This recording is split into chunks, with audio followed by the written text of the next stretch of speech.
মিরপুরের জাতীয় চিড়িয়াখানার দুটি হাতি পাগলের মতো আচরণ করছে, যা ঘুরতে যাওয়া দর্শনার্থীদের জন্য ভয়াবহ একটি বার্তা বলে মনে করছেন চিড়িয়াখানা কর্তৃপক্ষ। চিড়িয়াখানার প্রধান মাহুত আজাদের ছেলেকে পায়ে পিষে মেরে ফেলার পর চিড়িয়াখানার হাতি নিয়ে যে পরিস্থিতি তৈরি হয়েছে, সেই বিষয়টি অনুসন্ধান করতে গিয়ে হাতিদের পাগল হয়ে যাওয়ার তথ্য পায় হলি টেলিভিশন। গত রোজার ঈদের দিন 18 বছর বয়সী জাহিদ নামের যে ছেলেটিকে রাজা বাহাদুর নামের হাতিটি নির্মমভাবে পায়ে পিষে মেরে ফেলেছিল, সেটি ছিল বহিরাগত। 2018 সালে হাতিটিকে রাস্তায় চাঁদাবাজির অভিযোগে আটক করে চিড়িয়াখানা কর্তৃপক্ষের হেফাজতে দিয়েছিল র্যাব। মাহুত আজাদ অভিযোগ করে বলেন, আমার ছেলেকে বহিরাগত হাতি মেরে ফেলার পর চিড়িয়াখানা কর্তৃপক্ষ তার চাকরি স্থায়ী করার আশ্বাস দিয়েছিল, ক্ষতিপূরণ দেওয়ার কথা বলেছিল, কিন্তু সেই প্রতিশ্রুতি তারা ভঙ্গ করেছে বলে অভিযোগ করেছেন মাহুত আজাদ।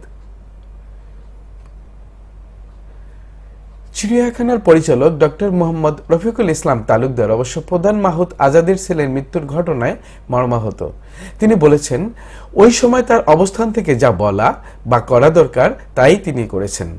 আজাদের চাকরি স্থায়ী করার বিষয়েও তিনি বিধি মেনে ঊর্ধ্বতন কর্তৃপক্ষকে জানিয়েছেন। হাতিশাল নিয়ে চরম হতাশা ব্যক্ত করেছেন মিস্টার রফিকুল ইসলাম। তিনি স্পষ্টই বলেছেন, হাতি লালন পালনে যে পরিকাঠামো আর লোকবল দরকার তা তার চিড়িয়াখানায় নেই। চিড়িয়াখানায় 3টি নিজস্ব হাতি পালনের লোকবল এবং খাবারও পর্যাপ্ত পরিমাণে নেই। সেখানে 5টি হাতি তাকে পালন করতে হচ্ছে। যাদের রাজস্ব খাতে হাতি পালনের চাকরি দেওয়া হয়েছিল, তাদের একজন গন্ডার পালে, আরেকজন হাতির কাছেও যায় না। এদিকে প্রধান মাহুত আজাদ বংশ পরম্পরার অভিজ্ঞতা থেকে বলেছেন, দুটি হাতি অলরেডি পাগল হয়ে গেছে।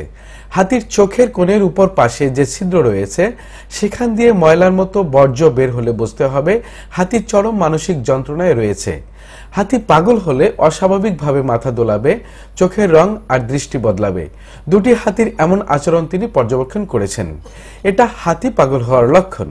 দীর্ঘদিন নোংরা, গন্ধ, প্রতিময় পরিবেশে হাতির 2 পা বেঁধে রাখায় তারা ক্রমশ নিষ্ঠুর হয়ে উঠেছে। দীর্ঘদিন না ঘুমোতে পারা হাতিগুলোকে স্বাভাবিক করা খুবই কঠিন হবে বলে তিনি মনে করেন।